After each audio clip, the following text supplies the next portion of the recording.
Hello, this is David. I am going to do a quick video walkthrough of what we are affectionately calling the Sky Lounge and the Star Lounge. So there's still some construction to be done. The large opening in the back is for a large window that we have claimed but not yet procured. That staircase is my favorite part of this whole thing, construction-wise. But I will get to that in a moment. The entire deck is about 18 feet wide by 32 feet long. It is supported by 4 large trees and 4 6x6 posts that make up the gaps. The bridge is planked with some really old, sort of unique northwest pine. It has the density of a hardwood, but it's a pine. It's really interesting stuff. We went with cables for the railings, the railing system, just to keep it as innocuous as possible. And down there you can see some of the posts and the trees. We used a special system of bolts called treehouse bolts. Pretty unique, huh? Anyway, they are a system that can be purchased online that go into the trees, allow for the trees to continue growing, but also don't do a significant amount of damage to them. Down here is part of the view. It's just a really beautiful spot, which is why we picked it. Anyways, on to the tour. So this is the Sky Lounge, again, still under construction. There are 2 main beams, each to the left of the trees, that come back to these 2 trees. This one and that one in the back there.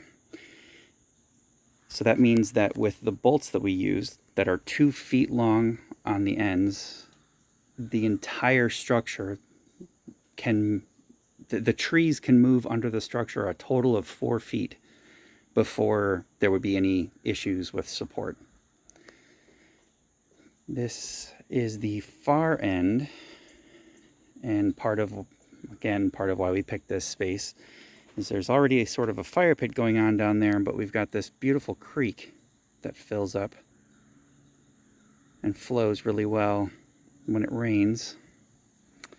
Down here is a bridge that I built, and over there is another neighbor's yard, and they were putting in a really beautiful pool at the same time that we were building the Sky Lounge. So this culvert here that goes from the detention pond back there is about 4.5 feet deep and was a real pain in the butt to jump across when you just want to get to and from a friend's house in the dark. So I built a bridge. It's 16 feet long and it's supported by 2x12s. Anyways, here's a view. We've been watching movies out here, that's why the screen's up. This is a view of the underside. At first I didn't like the idea of going with plastic roofing. However, I built the roof, the structure of the roof, the skeleton, and then decided that I really liked how much light a plastic roof would let through. So after we did some research and looked around, we were able to find this stuff. It's what you would use to make a skylight or just cover a shed roof. It's pretty simple stuff, screwed on with special screws to keep it watertight. Still experimenting with some stabilizing stuff, but anyway, that's all neither here nor there. The siding is cedar, and it will wrap around the entire 2 sides of the building. This is a large window that we are also waiting on. Once that's in and the framing is done, I'll be able to complete the siding with that plywood in the back, and everything will be complete there. The upper deck was going to just be a roof, and then they decided they wanted to be able to stand on it too and use it as a deck.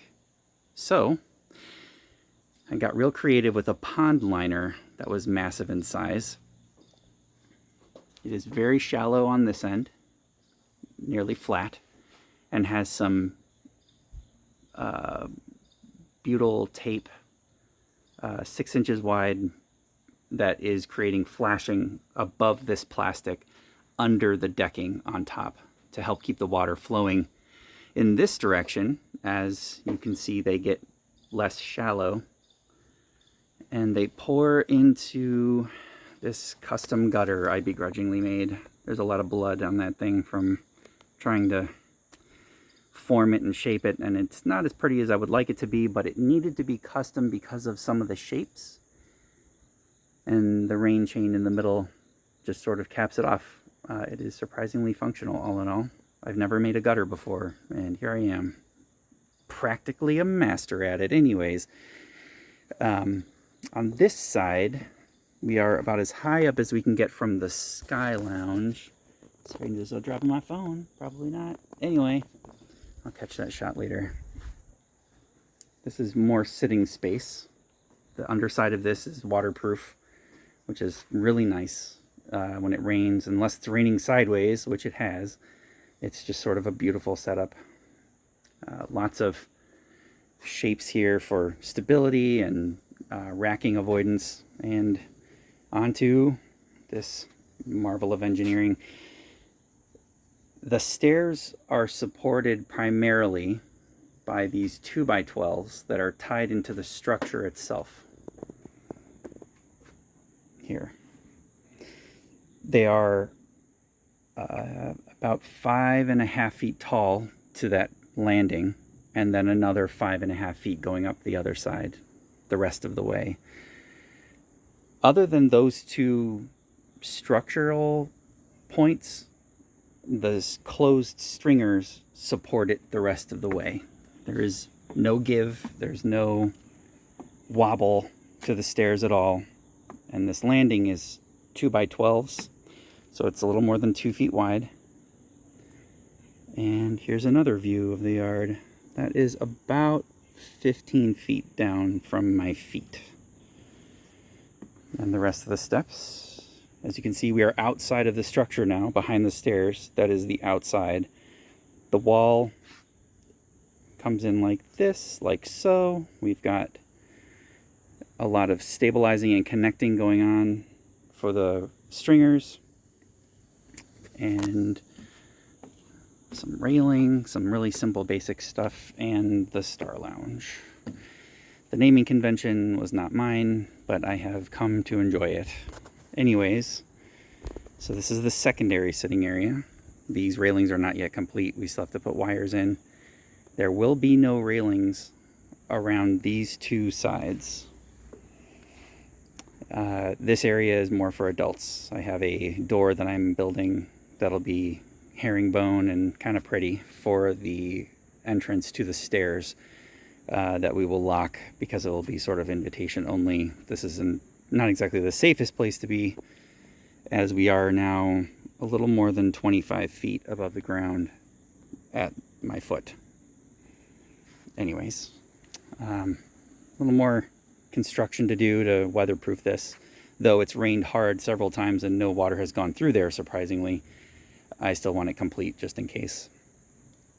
The water from this roof is meant to flow down onto this deck between the slats, between the decking, and it flows down and into the gutter that is under these two boards, and then down to that rain chain. Everything is pine, just sort of standard ground contact, weatherproof. We're probably going to need to stain it relatively soon, but this is the view.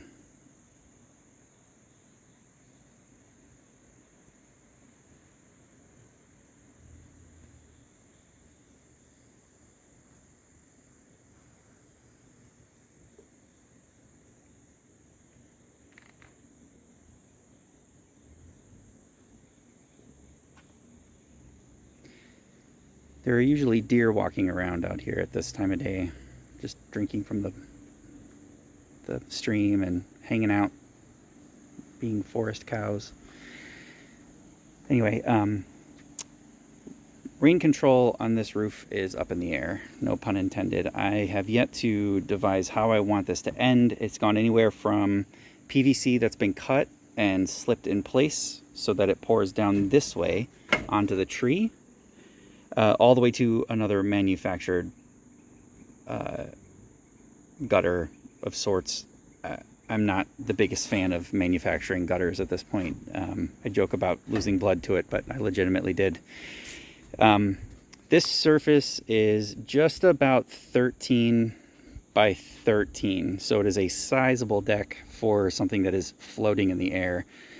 The whole structure is very stable. It's very safe. There are some places where there is still wobble.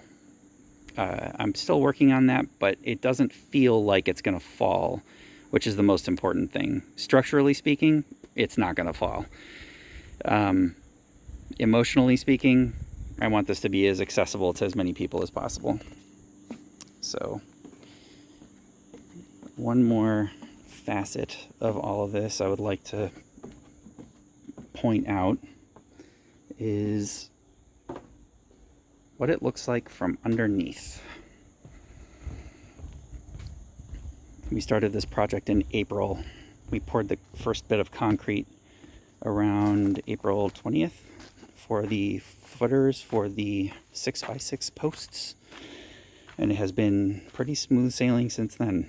A lot of design changes and that kind of thing, but that's sort of to be expected in a structure this large. These are those treehouse bolts I mentioned. They're also called Garnier limbs or treehouse attachment bolts, but it goes, each of these is an inch, each of these rings, and there are 6 of them. They are 3 inches in diameter. This is about 1.5 inches in diameter, and it is just about 1 foot and some change long. I said 2 feet earlier, I was off. This goes into the tree beyond this 6 inches, an additional 6 inches. So it's in this tree pretty far. It can hold many tons of weight before the tree gives or the bolt breaks. Here's some of the more creative joist work I had to do. Lots of bridging, lots and lots of bridging. Here are the beams. They are 2x12s. They are each 16 feet long with a little bit of overlap, tongue and groove style, to make this span. That's a very long span. We have, for joists, 2x12s again for the entire deck, which gave us license to safely come out about 4 feet from this beam due to a whole lot of math that meant that strapping it down here gave us 4 feet to work with. And so it stays 4 feet nearly parallel this entire distance until we get to the tree, and then it tapers back in because we figured why make the end of it that's inaccessible bigger than it needs to be. Another shot here. Again, one of my favorite pieces. The underside of the stairs. You can see that it's free floating. It's not supported from the ground or anything. It's just the stringers and the supports from the 2x12s. It has proven to be incredibly safe. And to note, the entire thing is done to code as though it were a deck. So those stairs meet all of the code and safety demands necessary to make a deck pass inspection. Being a free-floating structure makes it sort of an odd undertaking that way, but I think we're doing a pretty good job. Anyway, that is my neighbor's house. This is my neighbor's backyard. And this is the Sky Lounge. Over here, this is not quite done yet because I want to get that window in place, get the siding on so that I know exactly how this main post is going to end before I terminate the railing. We had a request to leave this open. To leave that open, this last square. And we might put a fireman pole or something. I don't know. We'll see. called the Oblivion Gate, because it's going to be a gate, and it leads to Oblivion currently. That's about it for the Sky Lounge and the Star Lounge. This is the project I've been working on. It's taken up most of my free time, and it is a serious labor of love. I've enjoyed every moment of it, and I enjoy chilling on it too. Anyways, that's all I got. I hope this video was fun and informative or whatever. I hope it was interesting. And if you see anything that could use some work or have any suggestions, just let me know. And go ahead and suggest a zip line, because everybody suggests a zip line. All right, that's all I got. Take care.